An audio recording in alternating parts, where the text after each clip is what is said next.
Good morning, everyone. Welcome to another exciting Talks at Google event. Today we're extremely thrilled to have with us Patrick Rothfuss, a writer of things. Welcome into Google.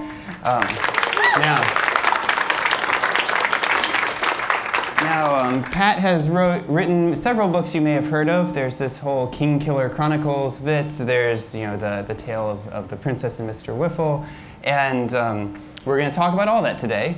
For those of you that are here in the audience and on YouTube, I do have one quick forewarning.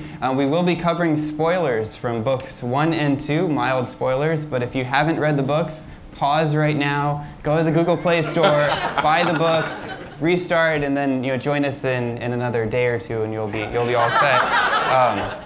Now, we also will have some spoilers from the third book, but that's only if you take the YouTube video, reverse it, run it through the Google Translate mode into ADAM, and then watch the hand gestures. So, that's all about it. And we also have go/Ask Rothfuss for those of you in the audience and want to ask some questions.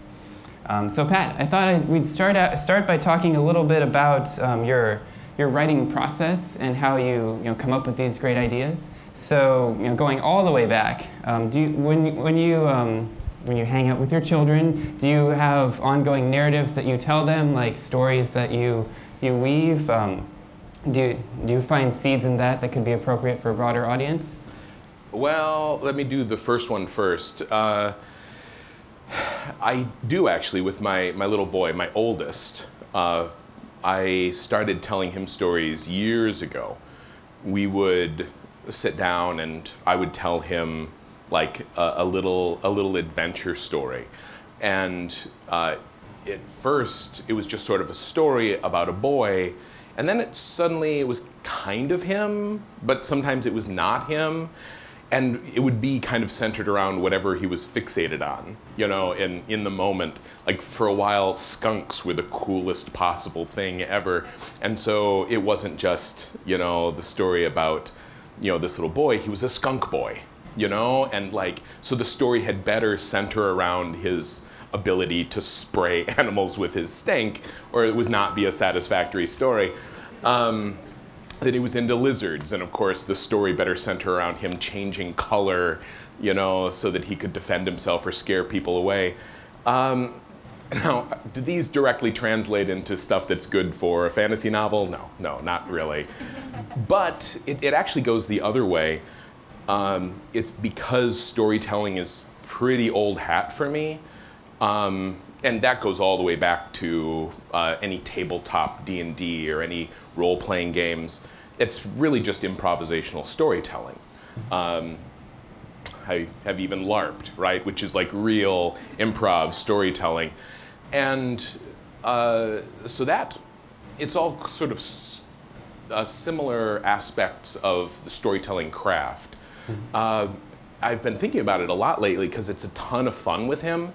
And they used to be little standalone stories, and then they started kind of getting connected where he would say, well, he would use the magic rope. And I'm like, what magic rope is that? He's like, the magic rope he found before. And I'm like, right, okay, yeah, that's right, there was a magic rope.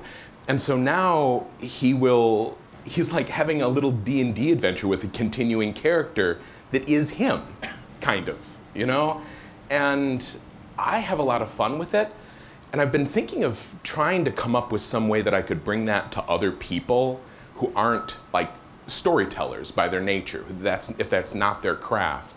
Like a series of cards that you could use as like a storytelling framework, where it's like a setting card. It's like, it's a forest, it's a castle, it's a cave. What's in there? It's like, well, there's webs, it's nighttime, it's raining, and these things that could kind of give somebody who doesn't do this for a living, a way to have a storytelling experience with their kid. But I need another project right now. Like I need a hole in the head, so I've been pushing off that. Idle hands. Yeah. But I like what you said there. I think there's really a lot to be said about improvising and the whole idea of yes and continuing with the stories. So Yeah. now was that the origin for Mr. Whiffle as well, from stories told to your children? No, that actually, that was a story that I originally told to my girlfriend back in grad school. Grad school was a dark time for me. And so we were both living out in Washington State, and she was going to bed earlier and I was going to bed later. And one night she said, you know, tell me a story. We had separate bedrooms, and so I, went into her bedroom. She's like, tell me a story before I go to sleep. And so I said, once upon a time, there was a princess who lived in a marzipan castle, starting with like the grossest, most saccharine sort of children's story I could possibly imagine. And it infuriated me so much when it came out of my own mouth that I twisted it into something dark and terrible. And then I finished it. I thought, that was a good start. I feel good about that. And she's laying there in bed. She's like, no, I can't sleep. And so I'm like, okay, and then I put a different ending on it that was even like more saccharine and awful than the first one that had started to piss me off. And so then I put a third one on it that was much worse than the other. And, it was a fun story, and I told it to somebody the next day, and one of them was an illustrator who did a cartoon in the campus paper. And he goes, I'd love to draw that. So I took a couple hours and I scripted it out, and nothing came of it for 5 years until Name of the Wind was already published. And then somebody approached me, the lovely folks at Subterranean Press. Name of the Wind had been out like a week and a half. And Bill emails me and he's like, so what do you want to do that you've never had a chance to do? Come do it with us. And I'm like, I got a weird kid's story. And he's like, let's do that. And if it wasn't for him, it never would have seen the light of day. Oh, cool. And so Marzipan Castle, are there any other fantasy tropes that you particularly hate, apart from Stu? And I love Stu. I love Stu too. That's Scalzi who has a problem with Stu in fantasy novels. I hate the feeling of picking up any book and reading it, being excited about reading a new book, and feeling like I've read the book before. And if you read a lot of fantasy, you know what I'm talking about. And I'm not saying, I've done a couple of interviews and I end up quoted kind of out of context. I think there's one up on, it might have been IO9 or something, where the big pull quote is, Rothfuss says fantasy has to move past dragons and goblins. And I'm like, whoa, whoa, whoa. It's like, that's a little extreme. It's that we need more than that. It's like if you're gonna do that, you should do it in a way that hasn't been done before. Oh yeah, I think I took a crack at dwarves and elves with longbows and stuff. So it really looked like I was either taking a pot shot at Martin or Tolkien. Mm-hmm. And that's not true, because Martin and Tolkien have written some really amazing stories, but there's a lot of people who have maybe recycled some of those tropes past their sell-by date. Well, even having a story told in the first person, I think, was a pretty good. Yeah, although I wasn't the first there by any means. Joan Vinge was writing brilliant first person. Robin Hobb wrote brilliant first person fantasy too. And honestly, first person is the most natural storytelling form. Mm-hmm. I mean, if you are talking to anybody during lunch today, you don't say, yesterday she was, you say, yesterday I was. I mean, that's the most natural storytelling form there is. But you're right, it doesn't show up in novels as much. Now, Terry Pratchett, one of your favorite authors, well-loved among this crowd as well, he ceremoniously deletes every draft copy of his books and manuscripts before they come out. Do you do the same? Is there a university vying for the Rothfuss papers and early drafts? It horrified me and it broke my heart a little hearing that. But I read the same article where he said, yeah, he goes, I delete every other thing after it's published. He goes, let the literary analysis get real jobs or something like that. And that's his right. It's sort of the equivalent of burning your papers. Mm-hmm. No, I keep a lot of my old drafts. The computer file with Name of the Wind in it has like 600 embedded comments where I'm like, I make note of what particular words mean, or what, like sometimes it's just leave this sentence alone because the meter is good, so that if I'm revising it, I don't screw up that nice little piece in there. Sometimes it's, this is actually a reference to something that's happening in book 3, so if you forgot this, Rothfuss, don't change this either, you know? Sometimes one of my beta readers has given me like a really funny comment that I don't want to lose, and I'll tuck it in there, you know? I get a lot of great peanut gallery comments from my beta readers. Oh, nice. Cool. So is there any hope of those comments seeing the light of day, or an extended edition, things that may have gotten cut in editing? Oh, probably there will never be a director's cut. It's like, this is the director's cut.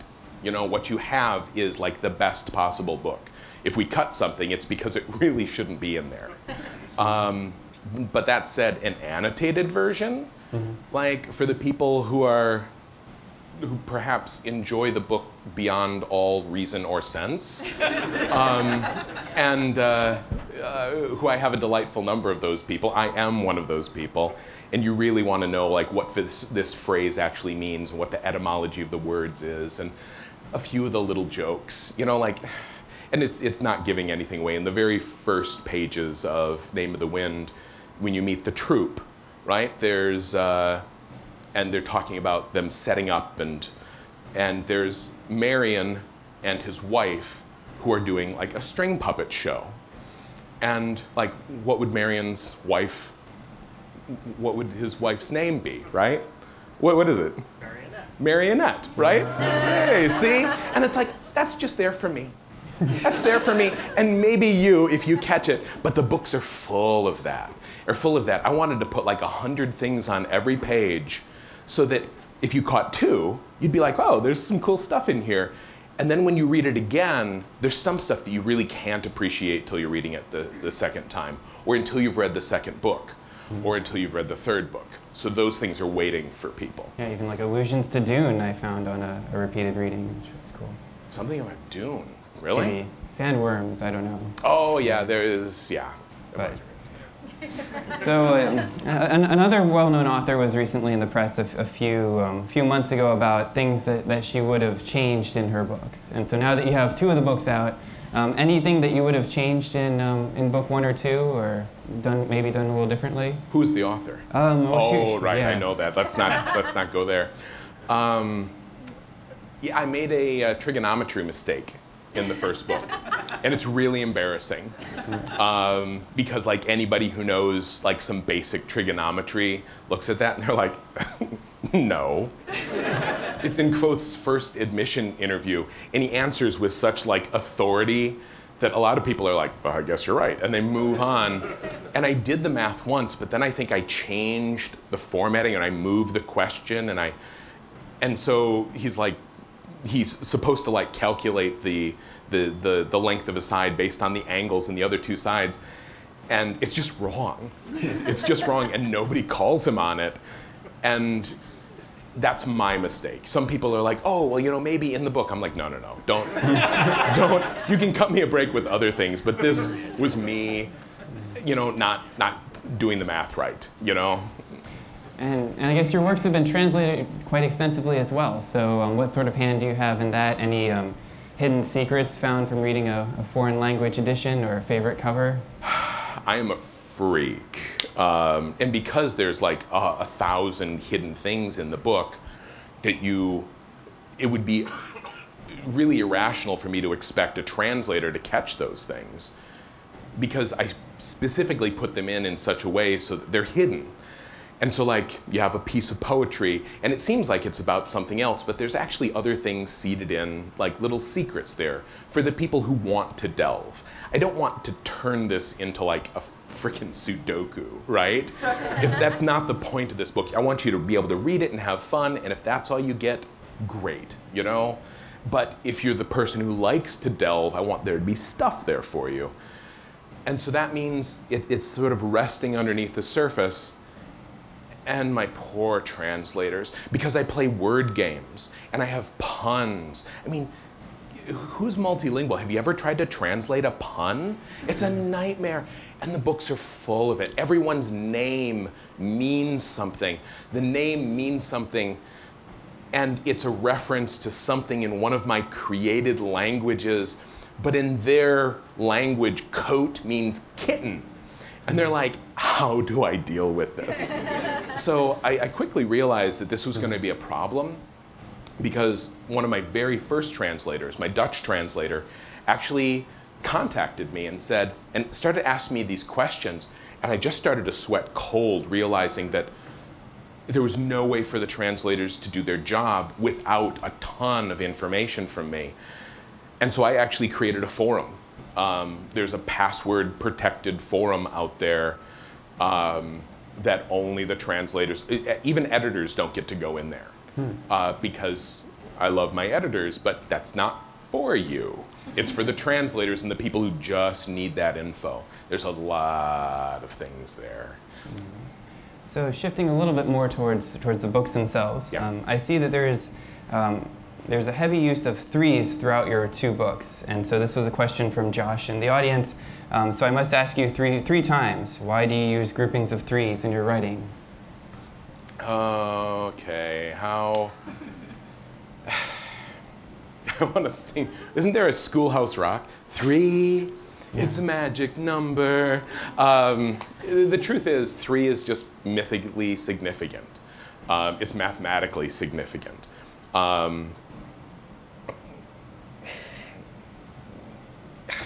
If I go on a big screed about it, I'm going to look like either flaky or like tinfoil hat. But you know, it is 3, here's what it is. 3 of something establishes a pattern. You know, 1, you can't graph from 1 point. You all know that. You can graph from 2 points, but you shouldn't. That makes a line. 3 makes a plane. 3 makes, Wow. 3 makes a plane. More specifically, 3 makes a circle. And a circle allows you to begin to center in on a concept. Is that the reason we find it mythically significant? No, maybe, I don't know. I don't know, that's my answer, I don't know. And of course there's 7 as well, so It's that's cool. nice. 7's easier. I think actually that goes back to the phases of the moon. If you, I mean, these days, who sees the moon? You know, but there's somebody back there, good, you and me, you know, the people who actually look at the moon. But if you think of it, think of the people living, you know, pre-electric light. I mean, the moon is a big deal, and it's got a cycle of 28 days. You got, you know, you have waxing, waning, full, you know, each quarter is 7 days. You can take that all the way back to like the Earth Mother of Lascaux and whatever. I'm not going to do an anthropology lecture here. Good. So, and also, how do you approach the balance of technology in your world? Do you introduce something like the Bloodless? How do you keep that from becoming like a Deus Ex Machina that just starts an arms race? You have to be really careful, and this is a criticism I will level against some fantasy. Sometimes, you know, okay, Rowling's books are well loved.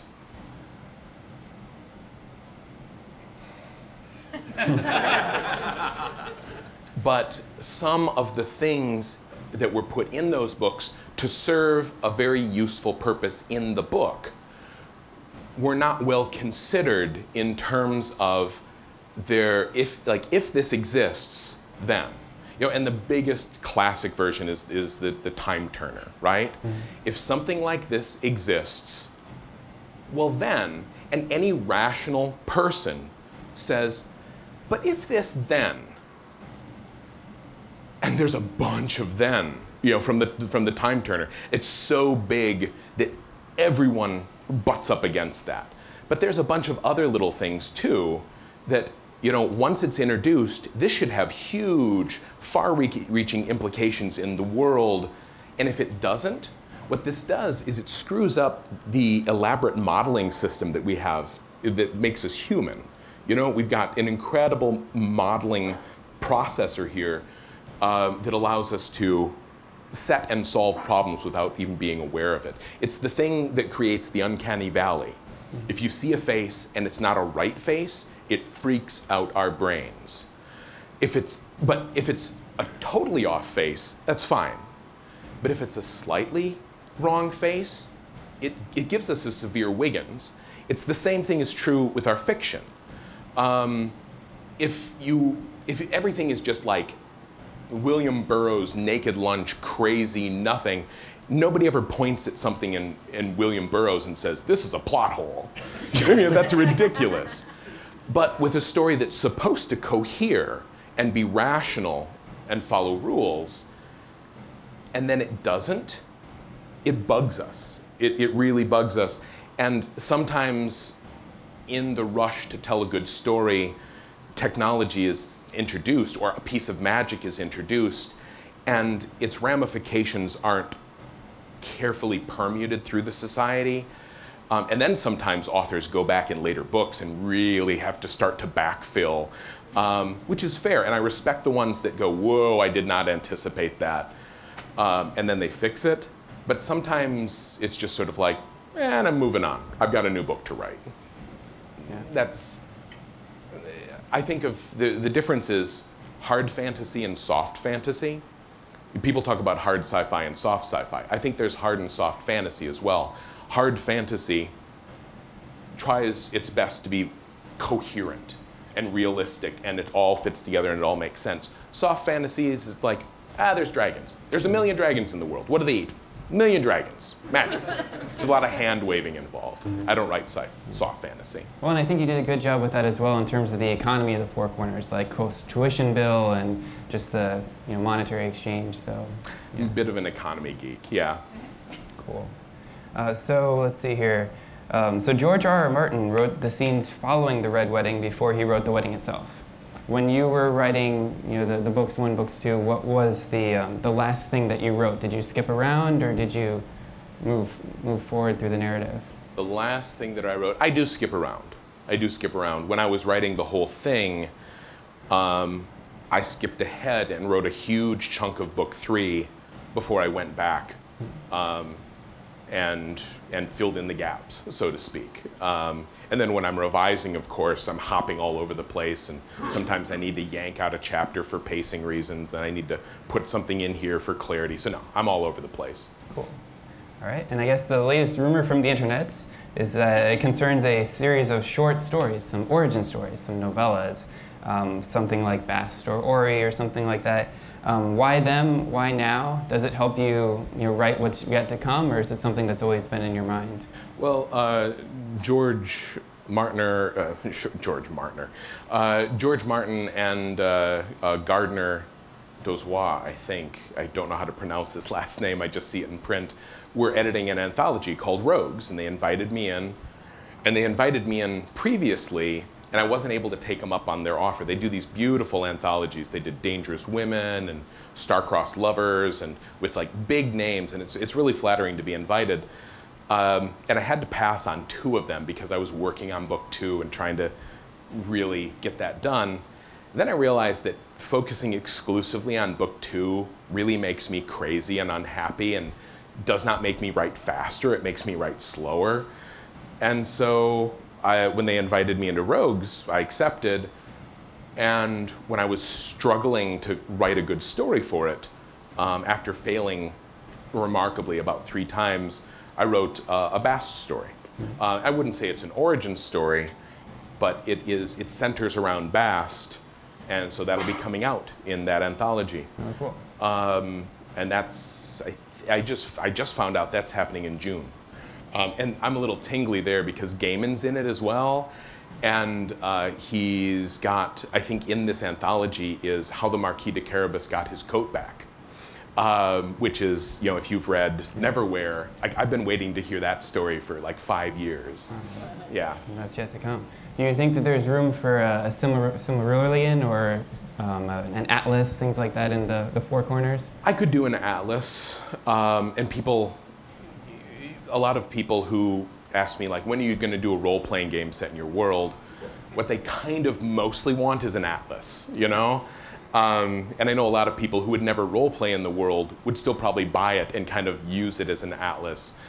And I'd love to do that. if I did not have anything else going on right now, which I kind of do, it would take a lot of work for me to assemble that, and I can't outsource that. You know, I'm the only one that knows so many of these things. All right, so Quoth he shortens momentous events into a couple sentences. Things like his boat ride to the sea, his trial. How much of that is the way he tells stories, and how much of that corresponds to things that you actually wrote but then decided not to use? You know, this comes up a lot. There's a few places in the book where people are like, oh, Rothfuss cut this because the book was too long. Or Rothfuss cut this because she wanted to cut it. But if I wrote a story and it left a visible scar like that, that would not be good storytelling. You know, in the same way it would not be good surgery if, you know, you have like a big Frankenstein scar running down, the two pieces of my head don't fit together right. That would be clumsy, you know? So you can assume, and honestly, people assume that I wrote that and then took it out, and it's simply not true. I didn't write it. So then why did I put something like that in, implying that there was a story, and then not giving you the story, therefore making you want something that you're not going to get?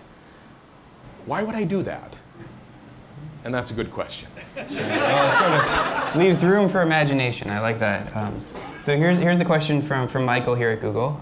He says, at Google, we sort of implicitly stand for the proposition that making knowledge available is good. In that light, the Chita scares the crap out of me. Oh, the Cathay. Cathay. That was a follow-up question. Everybody, yes. Yeah, that's a weirdly spelled name. Cathay. Cathay. All right, we'll pause on that. Can you offer any solace to that, that dichotomy? Like, is too much knowledge a bad thing? I won't say is. I won't say too much knowledge is a bad thing. I will say that too much knowledge can be a bad thing. Yeah, I will absolutely. And of course, that's an extraordinarily simplified stance on, I'm painting with a broad brush there. But yeah, I would make an argument for some instances where too much knowledge is a bad thing. All right, cool.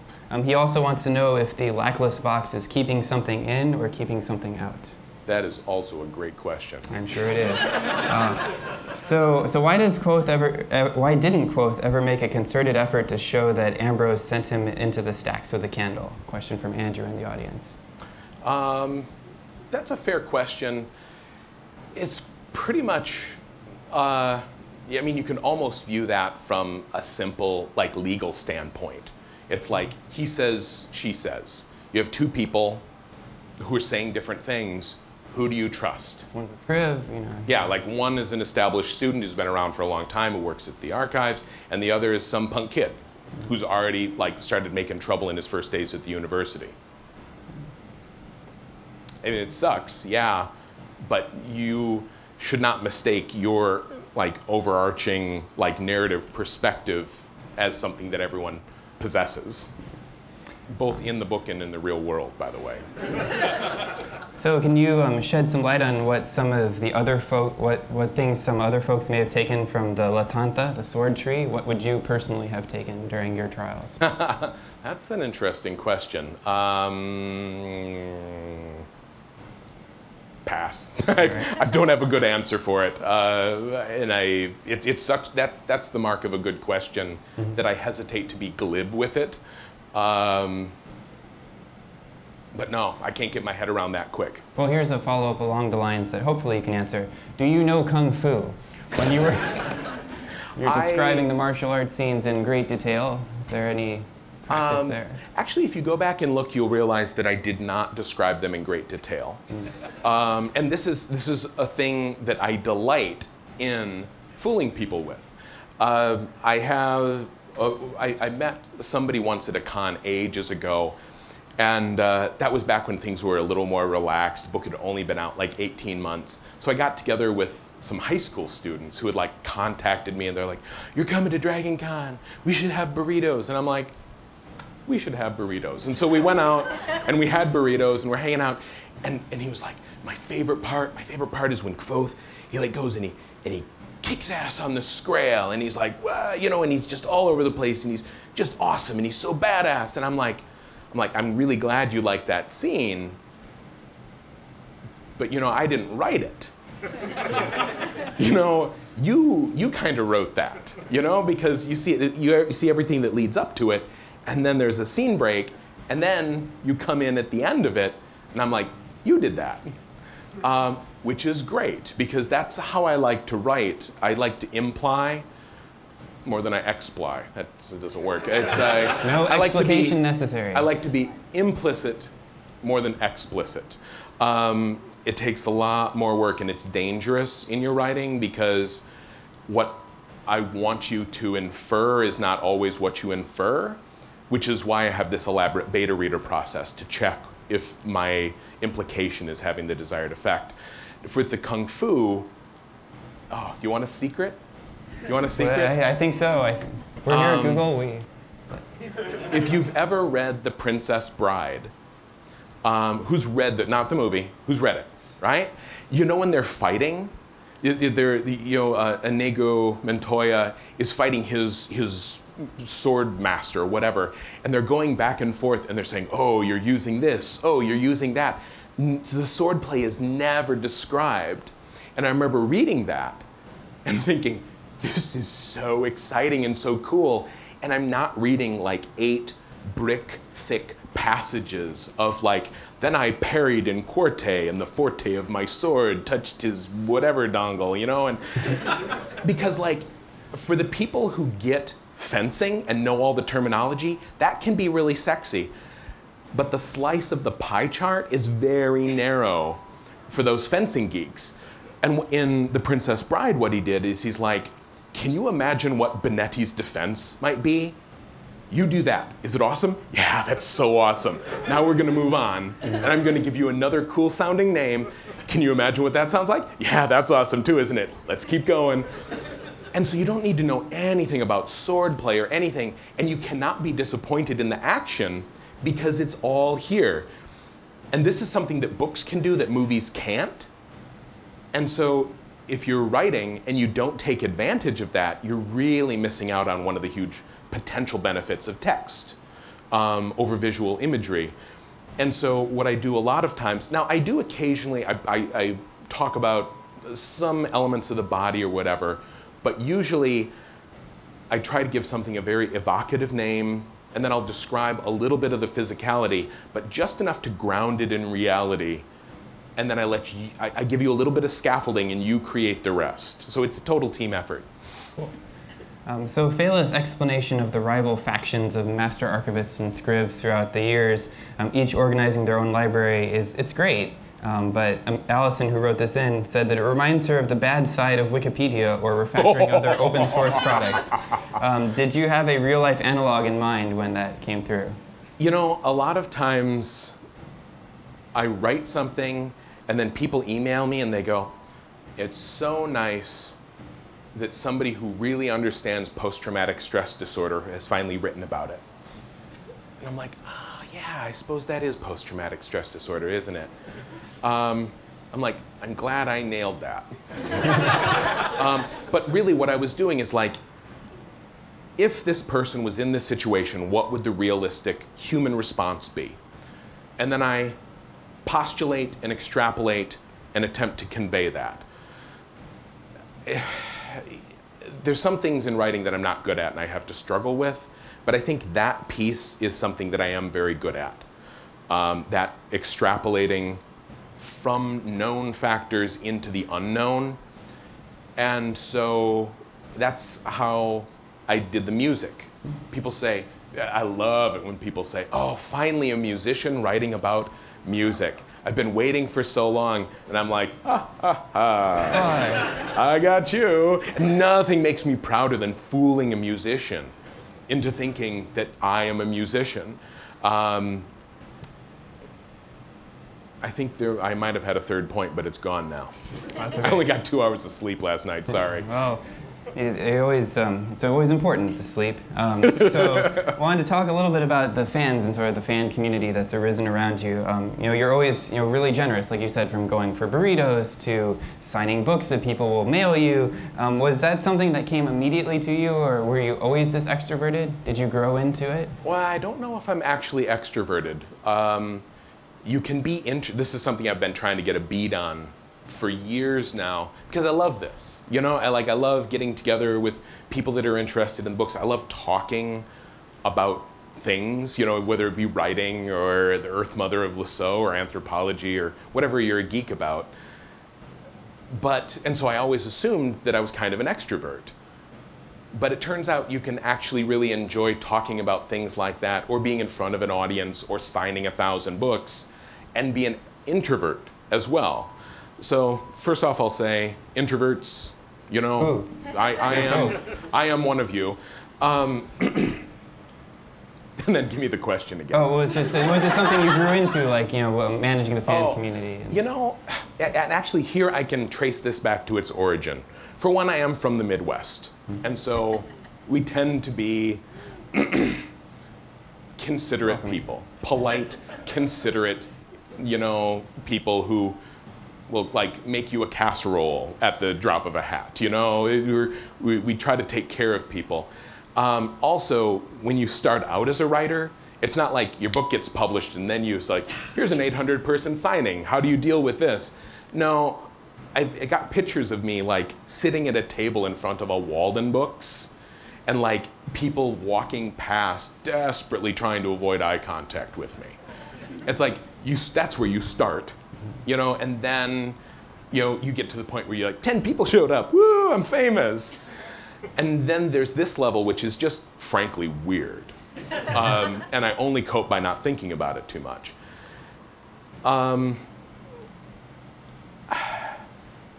getting to the point now where I'm having to reevaluate the level at which I interact with people, just from the cruel mathematics of it. Yeah. When I went to Barcelona and I did a signing, I think it was I was in Spain, and I did something at Madrid, and 800 people showed up. And so they couldn't let them in. They were lined up in the street, and then they couldn't, and there was no dealing with them all. And I would happily stay all night, but I did have stuff to do the next morning. And so when we went to Barcelona, they're like, we're worried, Barcelona is a bigger city, we're gonna get a lot more, we're gonna get 1,000 people. I'm like, we won't get 1,000 people. They're like, we should only let people bring one book. And I'm like, no, I don't wanna do that. If these people are gonna stand in line for 5 hours, I let her win that argument, and 2,000 people showed up. And then I have to do this math where it's like, now I can't take pictures with everyone. We left the burrito days behind long ago. I can't hang out and have burritos with everyone now. But now it's weird because you start looking at 2,000 people and you're like, if I can save 3 seconds in each of these, then the people at the end of the line get to go home an hour and a half early. And it leads to some really weird stuff. Like, if I don't say to Maria, if I just say Maria, comma, this actually has an impact on how long this signing is going to take. And it kind of sucks, because I would love to hang out. I want to hear your story about how you found the book, or it helped you through a difficult time, or we'll talk about whatever. And it's getting to the point where I can't do that with everyone, and so I don't know how to do it with some people without having it be really unfair. Mm-hmm. And I'm still struggling with that. But I can say I got started partly with my own personality and being Midwestern, but just a couple months in, I saw Neil Gaiman in action. He did a reading and a signing at a little con near where I was, and so I watched him read and answer questions. And who's seen Neil Gaiman do his thing? He's marvelous. He's so graceful and gentle and articulate and considerate. And I saw him, so he was there, he gave this little con a piece of his time as a favor to his friend, took the red eye back from the Beowulf premiere in London to get there on Saturday to do this little con, and then after doing his thing, stuck around to talk with the new authors for like an hour and a half. Just goodness of his heart. Man is exhausted. And then after that, he starts to go home so he can sleep, and he gets hijacked. Like somebody ambushes him and says, "Oh, Mr. Gaiman, my brother is a huge fan, and he's really trying to get published, and it would really mean the world to him if you could read his manuscript." And he says, "You know, I wish I could. If you could email me 8 hours in which to read it, I would love to read it, but there just aren't enough hours in the day. I don't have the time." And he goes, "How about maybe just a couple of chapters? He's such a huge fan. He's having such trouble getting started." And Neil says, "Well, you know, he'd probably get better response from somebody you could sit down with and have a good conversation with, somebody you could sit down over coffee with." And the kid wasn't mean. There was no malice. He just didn't get it. And he was coming from a place of love, you know, trying to help his brother. And he ran up against Neil like 5 times. And I was watching it, trying to figure out like how I could, no, you know, like take the bullet for him, or say, you know, "I'd read your brother's manuscript. I'm not that busy." So Neil could run away. But I watched Neil do it again and again, always polite, always considerate, never got tetchy, never got a little snarky, never did, none of that. And I thought, if Neil Gaiman can do this, and he gets this 5 times a day, and he's exhausted, there's no reason for me to ever be anything other than gracious to one of my readers. Mm-hmm. And so I made that decision right there. So going off the Midwest threads that you started to weave, is your writing Midwestern? Is this a Midwest tale? I'm not sure. I don't know. I don't know. It could be that some of it is influenced, probably my landscapes. Mm-hmm. You know, if you there's a lot of small town, and there's the landscape itself is usually forested. Mm-hmm. And so somebody said once, they wrote in my margins, they said, "I know you try to make your world not look like our world." And they said, "But I recognize your trees." Mm-hmm. And I'm like, yeah, that's true. This is a Wisconsin forest that he's walking through. On roads as well. So wanted to shift the focus over to World Builders. So Allison wrote, again, congratulations on the $670,000 raised for World Builders this year. So that's really great. It's actually the charity that Pat founded. She wants to know what the second best part of running it is. The second best? That's a great question.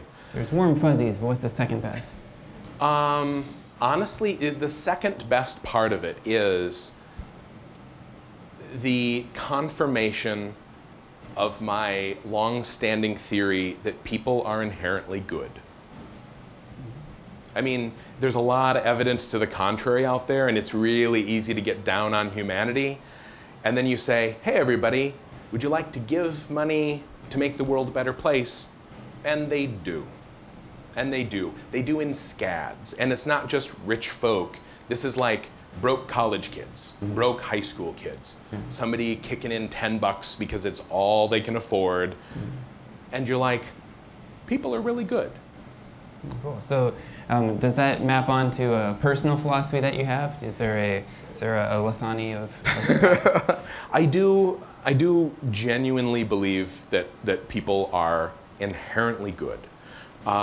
Sometimes we can have low blood sugar. Sometimes we can be horribly hurt by our environment or our upbringing and damaged perhaps beyond our ability to cope with it or realize that goodness. But truthfully, those are situations that have nothing to do with what the person actually is. I almost launched into the weirdest analogy ever there, and I've spared it you. You know, like, there was another weird one. I'm having a weird analogy day. You can shave a dog, but that doesn't mean, see, that's a bad analogy, you know? It's still a dog even if you shave it. No, that makes no sense, Ralphus. What do you? This is why I have an extensive revision process, right? Indeed. But no, the fact is, and I believe this more now as a parent. My little boy is so good, and I view it as one of my main jobs, not to teach him to be good. It's just to not fuck up his being good. You know, like he already is good, and I just gotta try to not get in the way of that and like accidentally set a bad example or hurt him in such a way that he will be hurt and then takes it out on other people. Playing games and everything. Playing games and trying to set a good example, but yeah. All right. Are there any questions from the audience that were here? Say it and I'll repeat it. Sure. I was going to ask, without too many spoilers, what you were planning for Torment, but given what you've said so far, I'll ask more. Why did you decide you could actually afford the time for Torment? Yeah, that's that. I love. Why did you afford the time? Yeah. Do you want to repeat it so that it's on? Or if you want to rephrase it, it's. The question was, first off, what's going on with Torment, or can you tell us something about Torment, or why did I pick it up?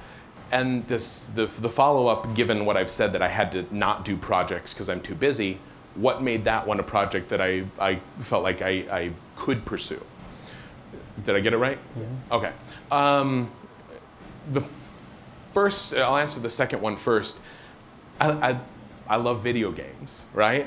And the video games that I grew up playing, some of you might have played. Who played Infocom games back in the day? Hey, this is proof from my theory that people that played Infocom games turned out to be the smartest goddamn people in the world, right? And it is just true. You know who played video games? Neil Gaiman. It was one of the first things that came up in that first conversation at that con. He talked about how he played the Douglas Adams one. And he complained about the Babelfish. And I'm like, you know, this, okay, no, I'm not gonna go off onto a screed about video games. Bring it back, Ralphus. What's your point? I love playing video games. And I love some of the narrative opportunities that are present in video games that are not present in text. Specifically, there's a level of interactivity and the ability to branch a narrative that does not exist in text to the same extent. I mean, yes, you can do a choose your own adventure, but it's not the same because you're always keeping one finger in there, you know, and you always want to maybe I'll flip back. Oh, it doesn't count, it doesn't count. You know, there's also the ability for like problem solving in a video game that you don't have in the same way in a book. So, and the team was amazing.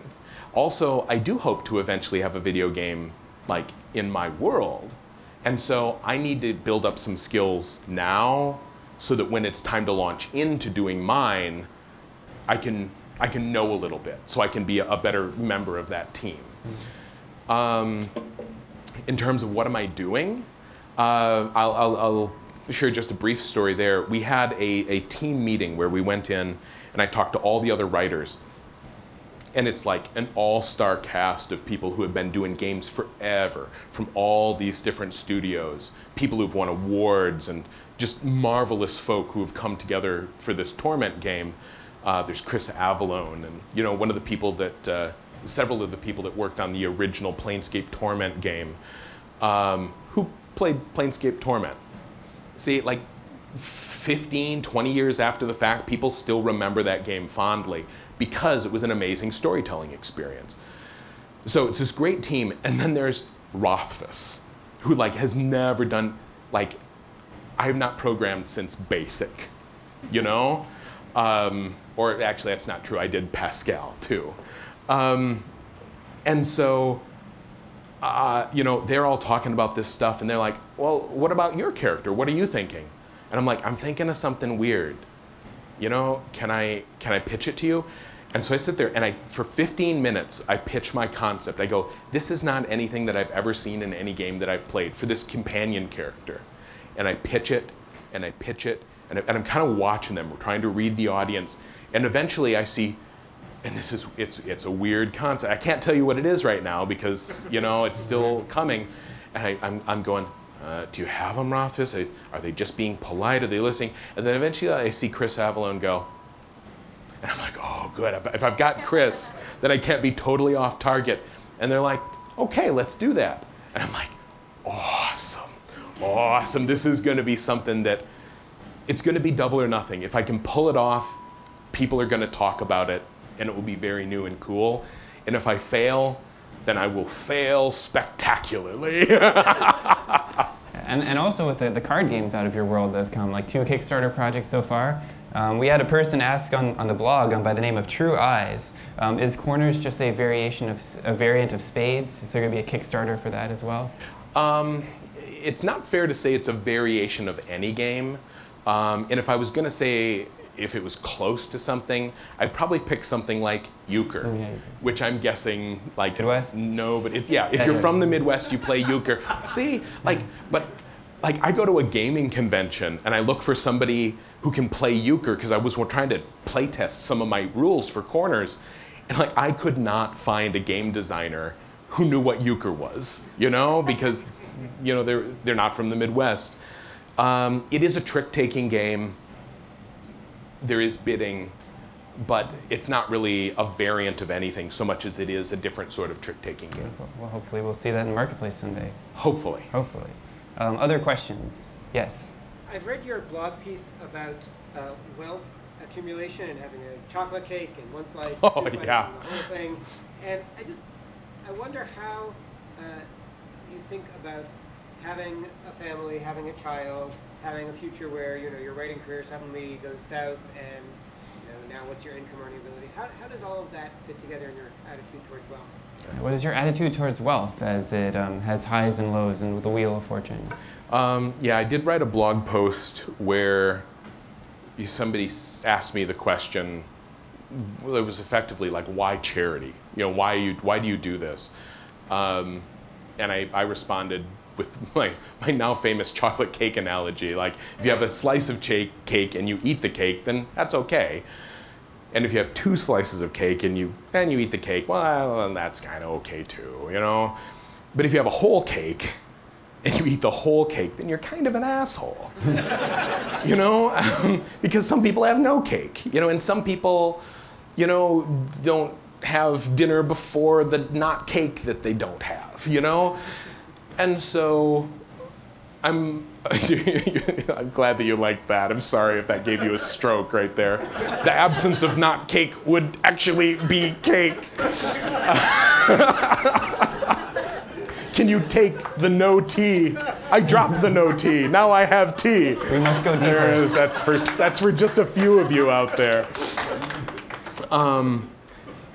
And some people, a lot of people have said that, Rothfuss, you're riding high now, you're making money off these books, but like, what happens if? What if things stop going so well? And aren't you going to really feel stupid if you got to go back to doing some other job or you don't have the money to do whatever? And what they're effectively, I've had a lot of people espouse the Carnegie solution, which is you are like a huge rapacious bastard for your whole life, and you get like all the cake you can, and then before you die, you set up a foundation to give it away again. I mean, and like Carnegie's foundation has done some really awesome stuff. It's undeniable. But the underlying philosophy there is that people aren't smart enough to take care of themselves. It's like, that's like fear that if I give you a piece of cake, you'll eat it and you'll get a tummy ache because you're an idiot. Not only I am smart enough to actually allocate cake. And I don't really think that's the truth. I think that people can deal with their own cake, and because you are good, if I give you 2 pieces of cake or you accidentally end up with some extra cake, you will share it with your neighbors. And that is, I see somebody going, no, you don't. And I'll fight you on that point. That is the hill that I will die on. And the only reason that sometimes it doesn't work is because people have grown up in situations that have hurt them terribly, or taught them skills that have forced them to hoard as the only survival mechanism that they have. Or they don't understand, like, that you need to shop at the local comic book store if you want the local comic book store to stay in business. And this is something that you're like, well, duh, of course. But there was a time in your life when you did not understand that. And so you can either just rage and gnash your teeth at the world, or you can hopefully be one of the people that says, boy, you know, it's really nice. You guys got Pandemonium Bookstore here in Cambridge. It's a great local bookstore, great local game store. And that means that if you go online and buy your games there, you are saying, the $2.50 I save is more important than having this resource in the community. What was the question again? The cake is a lie. I think you got it. How does being a father change your attitude? Now here's the key. And for those of you that might be Pratchett fans, this is not an unfamiliar philosophy. It's the fact that personal isn't the same as important. My kids are really important to me because they're my kids. But the point at which I say it's better for my kid to have food and to have these two kids go hungry, that is the thin end of the wedge that leads to the only thing that I would label as evil. Because as soon as you do that,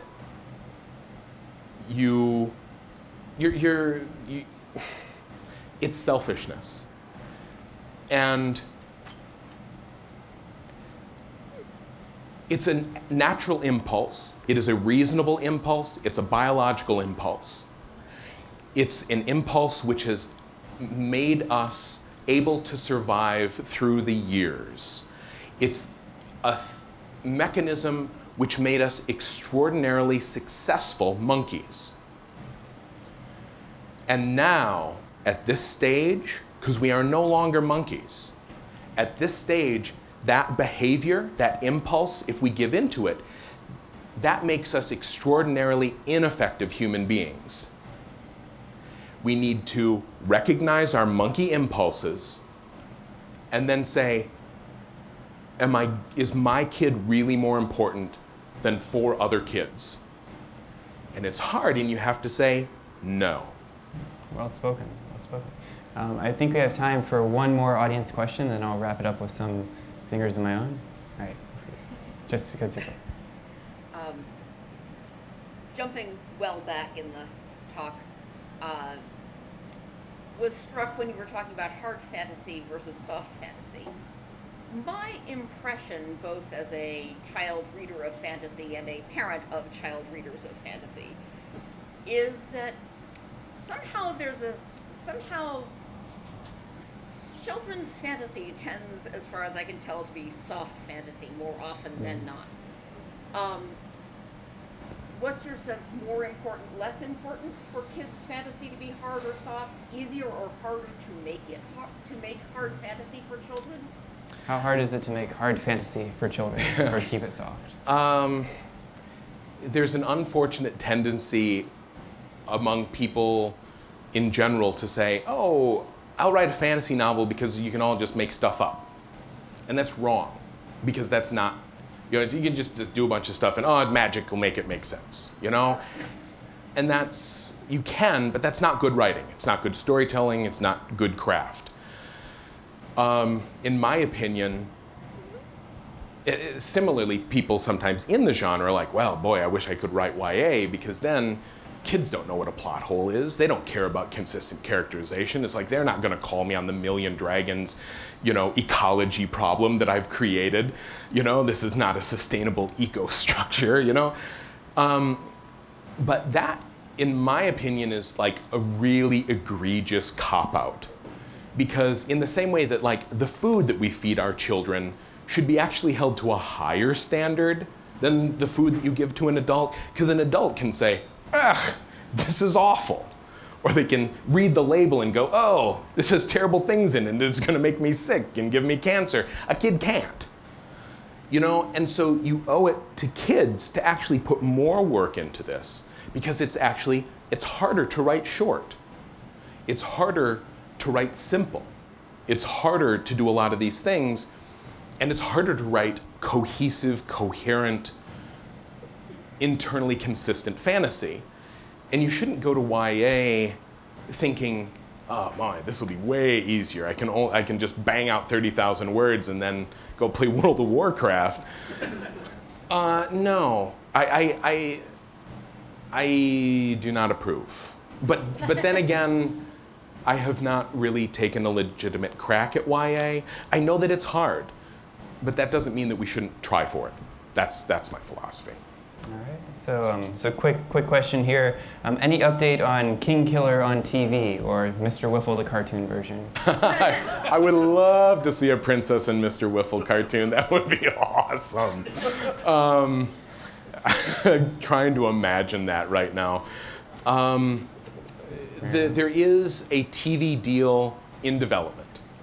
I have no more news than that. All right, it exists. All right. Yeah. And then, so the final question I wanted to wrap up with. First of all, thank you very much for joining us today. Thanks it was really great. Yeah. How do you talk to me about the care, growth, and maintenance of such a magnificent beard?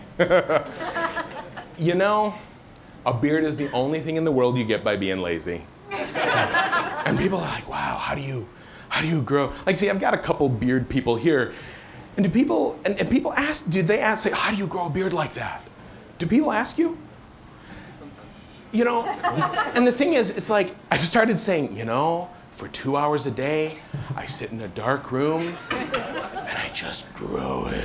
And I'm like, because it's the only way I can not be snarky about that conversation anymore, where I'm like, this is what a person looks like when they do not care. Do not ask me for grooming, suggestions. What the hell is wrong with you? I'm like, this is man in his natural state. You know, I literally, I was gonna get a haircut for this. You know, we scheduled a haircut, and then the one person I trust to cut my hair, her kid got sick the day before I was flying. I couldn't find another haircut person, so you get to see me in my full glory. I think it's been a year since I've been trimmed in any way. It is not a maintenance issue. I do not. Beards. You know. So no favorite comb or anything. No. It's yeah, and actually, it's gonna probably be getting severely cropped back because my littlest is starting to develop fine motor coordination and little sweaty kid fingers. Ladies, you have no idea how much it hurts to have your beard pulled. Like, it's right on one of the most sensitive parts of your body, and you get a little kid with his sweaty fingers in there, and then he just pulls on it, and you cannot cuss him out. You know, you have to say, Daddy loves you. He's crying so much that he loves you. Yeah. No, this is not a fashion statement. And no beard shaving challenges for World Builders 2015, or that's just. You know, people said, well, how much money would it take for you to shave your beard? I'm like, make me an offer. You know, it's like, I did not cultivate this to be like a marketing ploy. Again, it's like, I have a beard because I don't want to waste my time scraping my face every day. Cool. All right, well, on that note, thank you very much for joining us at Google. You can check out his books online and in stores and at your local bookseller. Thank you very much. Thanks so much.